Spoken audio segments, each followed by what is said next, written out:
Jai Hind students, welcome to my YouTube channel. Students, life is full of ups and downs. It is full of crests and troughs. It throws away challenges. So, do enjoy each and every challenges that life throws at you. Your life actually is a series of tests. And with each test you come through, you open your mind just a little bit more. With that positive note, students, let's begin today's session. Today we are going to discuss about rotational inertia, which is also known as moment of inertia of a rigid body. Before we start discussing this MI, that is the moment of inertia, let us fall back on some previous learned topic. We are already aware of Newton's first law of motion, students, which states that every body in this universe continues to remain in its state of rest or of uniform linear motion until and unless it is acted upon by some external unbalanced force. And we all are aware that this inability of a body to change its state of rest or of uniform linear motion by itself is known as inertia. And greater the mass of the body, greater will be the force required to produce a certain amount of linear acceleration in its motion. So thus, in translatory or linear motion, the mass of the body, it gives the measure of its inertness. Mass gives the measure of inertia. Similarly, students, if we consider a rigid body to be rotating about an axis, suppose this is a rigid body and it is rotating about z-axis, right? And this body is unable to produce a change in its rotational motion by itself. And this inertness in case of rotational motion is known as rotational inertia, right? So in order to produce angular acceleration in the motion of this body, a torque has to be applied. And it is found that the magnitude of the torque required to produce a certain amount of angular acceleration is determined not only by the mass of the body, but it also depends upon the distribution of mass about this axis of rotation. So students, this quantity, which plays the same role in rotational motion as mass does in the translatory motion, is known as rotational inertia or moment of inertia, right? So now let us discuss its quantitative aspect. How to measure the moment of inertia of a rigid body about a given axis. So for that, let us consider this to be a rigid body consisting of n particles. Suppose these are the constituent particles of masses m1, m2, suppose this is m3, this is mith particle and this is mn, mass of nth particle is mn. And also let us consider the distances of these constituent particles from this axis of rotation be r1, r2, r3, Ri and Rn respectively, right?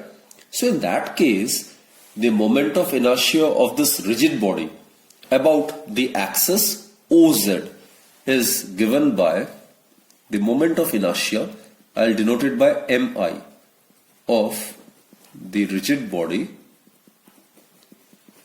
under consideration about the axis OZ is given by I, it's equal to m1 r1 square. This is the mass of the constant particle, and r1 square, it is the square of the perpendicular distance of this constant particle from the axis of rotation, plus m2, its perpendicular distance from the axis of rotation is r2, so it will be r2 square, plus m3, r3 square, plus so on. And for the nth particle it would be mn, rn square, right? So the moment of inertia of a rigid body about a given axis of rotation is the sum of the products of the masses of the various particles and the squares of their respective perpendicular distances from the axis of rotation. So this is how the moment of inertia is quantitatively defined, right? So in the summation form, it may be written as I is equal to summation I is equal to 1 to n mi ri square. Here mi is the mass and ri is the distance of the ith constituent particle of the rigid body from the axis of rotation. Clear, students? Now, it may be pointed out that as the rigid body is assumed to be rotating about z-axis, only the x and the y coordinate of its constituent particles will change. The z coordinate of the particle will remain unchanged, right? So if xi, yi are the coordinates of the ith particle at any time and ri be the distance from the axis OZ, ri is considered to be the distance of this ith particle from z axis. In that case, students, ri square, it would be equal to xi square plus yi square, right? Suppose this is the particle over here, right? This is mi and its coordinates are considered to be xi and yi, and the distance, it is the perpendicular distance, it's considered to be ri. Then students, along y direction, x direction, the distances are xi and yi. This distance is xi and this distance is yi, and this being 90 degree. We can apply Pythagoras theorem over here. So what we get is ri square, the square of the hypotenuse, is equal to the sum of the squares of the perpendicular and the base. Clear, students? So what we have considered is xi, yi are the coordinates of the particles, right?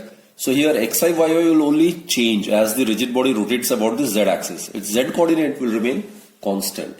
So if xi, yi are the coordinates of the ith particle at any time and ri is its distance from the z-axis, then ri square is equal to xi square plus yi square. Therefore, from 1 and 2, what we get is, from 1 and 2, we get I is equal to summation I is equal to 1 to n mi.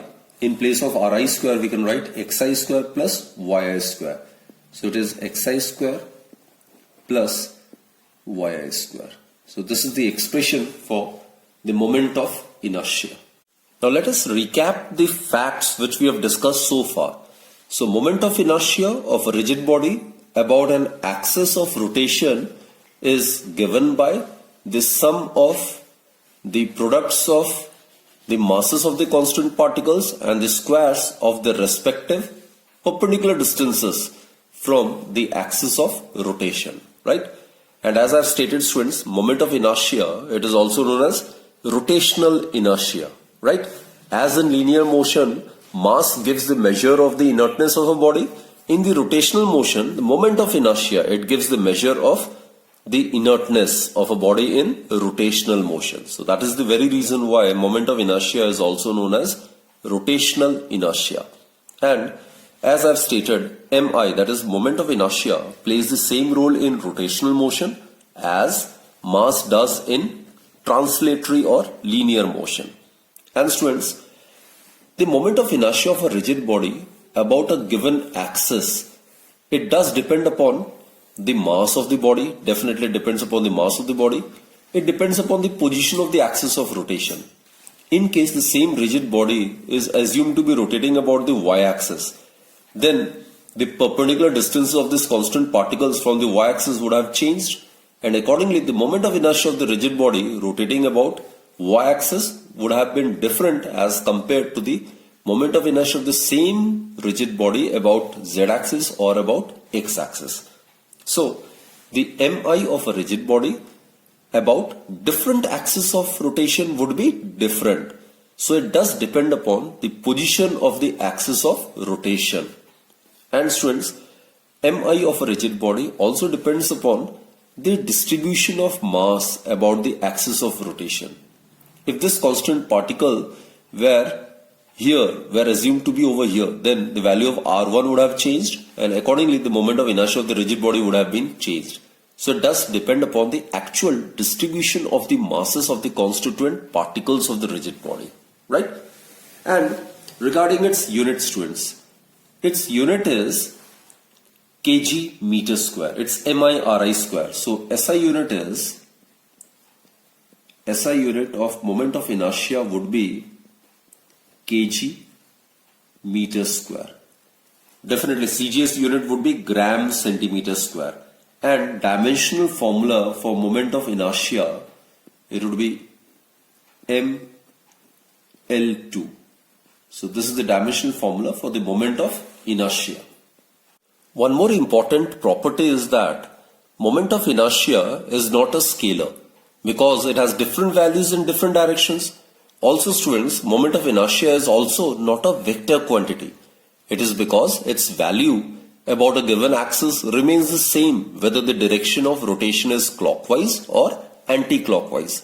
So therefore students, moment of inertia is neither a scalar nor a vector. It is actually a tensor. So moment of inertia of a rigid body is a tensor.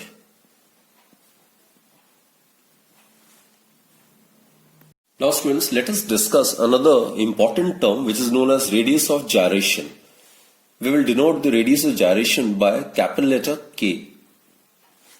Actually it is defined as the distance from the axis of rotation at which if the entire mass of the body were assumed to be concentrated, then the moment of inertia would be same as with the actual distribution of mass. So what we consider is, suppose this is a rigid body and these are the constituent particles whose perpendicular distances from the axis of rotation are R1, R2, R3 and Rn respectively. Again, this rigid body is considered to be rotating about the Z axis like this, right? So basically, this is the point where let us assume that the entire mass of this rigid body is concentrated. It can be termed as the center of mass of the body. So the total mass, that is capital M, which is equal to sum of the masses of the constituent particles. So this entire mass of the system or the rigid body may be assumed to be concentrated over here. So it is known as the center of mass, right? So radius of gyration is actually the distance from the axis of rotation at which if the entire mass of the body were assumed to be concentrated, then the moment of inertia is found to be same as that due to the actual distribution of the mass. So this distance is known as radius of gyration. It is denoted by K. So students, using the concept of radius of gyration, the moment of inertia of the rigid body about Z axis is given by I, it's equal to product of the mass of the rigid body and the square of its perpendicular distance from the axis of rotation, right? Put this as equation number 1. Also, the moment of inertia of the same rigid body about OZ due to the actual distribution of mass would be given by m1r1 square plus m2r2 square plus m3r3 square and so on. For the nth constant particle it would be mn rn square, right? Now for a rigid body, if we consider it to be consisting of particles having equal mass, that is if m1 m2 is equal to mn is equal to m, say, then the moment of inertia of the rigid body under consideration about z axis would be given by m r1 square plus r2 square and so on plus rn square, right? Now what to do is, let's multiply and divide the right hand side of this equation by n. N is the total number of constituent particles. So what we get is m into n, r1 square plus r2 square plus r3 square plus rn square divided by n. N is the total number of particles constituting this rigid body. Obviously, here m is considered to be the mass of each constant particle and n is considered to be the total number of particles constituting the rigid body. So m into n, it will give us the total mass of the body. It will represent the total mass of the body, right? So therefore students, I would be equal to, in place of m into n we can write capital M, and it will be r1 square plus r2 square plus r3 square and so on plus rn square divided by n. Put this as equation number 2. Now comparing these two equations from 1 and 2, what we get is, for 1 and 2 we get, or we can safely conclude that mk square is equal to m r1 square plus r2 square plus r3 square plus rn square divided by n, or k square is equal to r1 square plus r2 square plus r3 square plus rn square divided by n. So the radius of gyration k may be defined as the root mean square. This is the root mean square of the particles from the axis of rotation, that is square root of r1 square plus r2 square and so on divided by n. So this is actually the root mean square. This is the root, this is the mean of the square of the distances of the constituent particles from the axis of rotation. Clear? So this is the mathematical definition of radius of gyration. As I've told you, it is defined as the root mean square, that is RMS, of the distances of the constituent particles from the axis of rotation, which in this case is the z-axis, about which the rigid body is assumed to be rotating, right? And students, qualitatively, that is theoretically, the radius of gyration of a rigid body about an axis is defined as the distance from the axis of rotation at which, if the entire mass of the body were assumed to be concentrated, then the moment of inertia of the rigid body would remain same as that due to the actual distribution of mass. And students, here I must mention that radius of gyration of a body is not a constant quantity. It does depend upon the values of R1, R2, R3 and so on. So with the change in the axis of rotation, the values of R1, R2, R3 will also change, and hence radius of gyration of the rigid body under consideration will also change. Thus we conclude that the radius of gyration of a body is not at all a constant quantity. Its value changes with change in the location of the axis of rotation, right? And since it's the distance, so its SI unit of K is meter. CGS unit would be centimeter. Now let us try to attempt these two questions, right? Which are based on the finding moment of inertia. And here we will prove that moment of inertia does depend upon the actual distribution of the masses constituting the system and also the location of the axis of rotation. So let's start with the first one. 3 particles, each of mass m. Each of these particles are of mass m. They are situated at the vertices of an equilateral triangle ABC of side L. We are supposed to find out the moment of inertia of the system about this line BX, which is perpendicular to BC, about this line, right? Let's try the first part. Now, moment of inertia, we are aware it's given by the sum of the products of the masses of the constituent particles of the system and the square of the respective distances from the axis of rotation, right?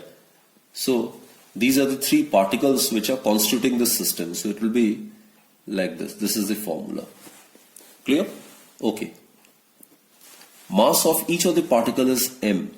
So m, it will be r1 square plus r2 square plus r3 square. Now this is the axis of rotation in the first case. This is the axis of rotation. So this is suppose the first particle, this is the second one, and this is the third one. The distance of this particle from this axis of rotation is L by 2. This will be L by 2, right? So m in place of r1, which is the distance of the first constant particle from the axis of rotation, we'll write L by 2 plus r2. Now this coincides with the axis, isn't it? So its distance from the axis of rotation is 0 plus r3. The distance of the third constant particle from this axis is L. So now evaluating, we should get the result. So moment of inertia about the axis Bx, it will be equal to m. It is L square by 4 plus L square. So that will give us 5 by 4 ml square.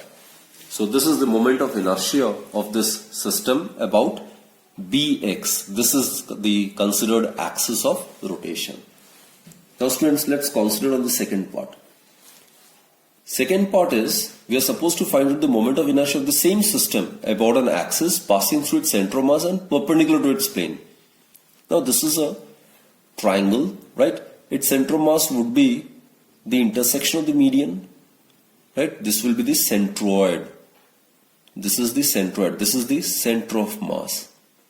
And the axis under consideration is like this. It is passing through the center of mass of the system and perpendicular to its plane, like this. This is the axis of rotation, right? About this axis of rotation, we are supposed to find out the moment of inertia of this system. So basically, the distance of each of these constituent particles from the axis of rotation would be same. Say r. Now students, we know that this centroid, it divides the median in the ratio of 2:1, right? Therefore, r would be equal to, r is the distance of the vertex from the centroid, right? It would be equal to 2 by 3rd of the height of the equal triangle. Height is this one. Height of the equal triangle. And height of an equal triangle, we are aware it is root 3 by 2 into side, isn't it? So it will be 2 by 3 multiplied by root 3 by 2 into L, which will give us root 3 by 3L. So in the second case, if this is the axis of rotation, that is an axis passing through its center of mass and perpendicular to the plane of the system, in such a case, all the three constituent particles will be equidistant from this axis. And the distance would be r. R in terms of L would be root 3 by 3 into L. Therefore, in this case, the moment of inertia, it would be given by m r1 square plus r2 square plus r3 square. So each is same. R1 equals to R2 equals to R3 equals to R. Here, all the constant particles are equidistant, right? So it will be r square plus r square plus r square. It will be 3r square. So 3m r square, that is root 3 by 3l whole square. So that will give us 3m square of this. So it will be 3 by 9 l square. So it will give us ml square. So this is the moment of inertia of the system about the given axis, which is passing through its center of mass and perpendicular to its plane. So students, through this numerical, it is easily verified that the moment of inertia of a system, it is different along different axes of rotation, right?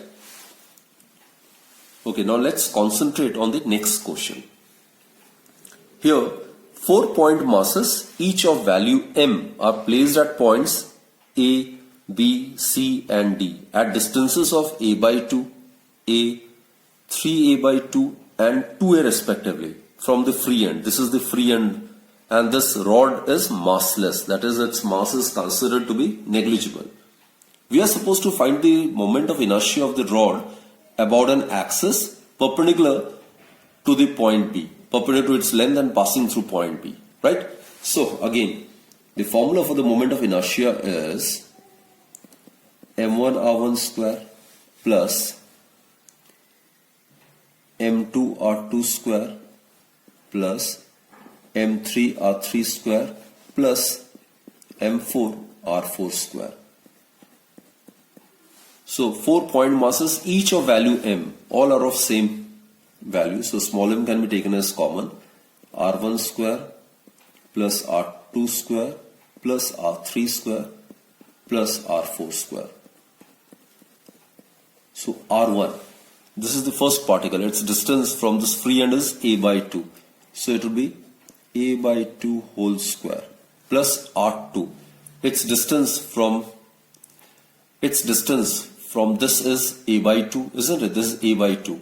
Now the second one, this one, its distance from the axis is 0.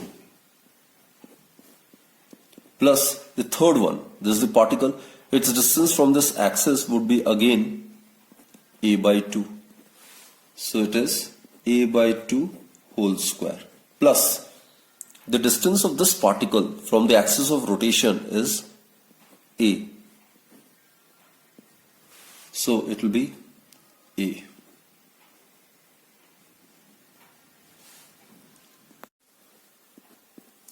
So what we get is a square by 4 plus a square by 4 plus a square. So I is equal to m. If you take 4 as LCM, so here we will be having a square plus a square plus 4a square. So that is m by 4 multiplied by 6a square. That is 3 by 2 m into a square. So this is the moment of inertia of this system about an axis which is perpendicular to its length and passing through point B, right? So students, I hope you have fully understood the concept of moment of inertia and radius of gyration. So that's it for this particular session. Do join me in my next video, and till then, bye bye, and do take very good care of yourself. Thank you.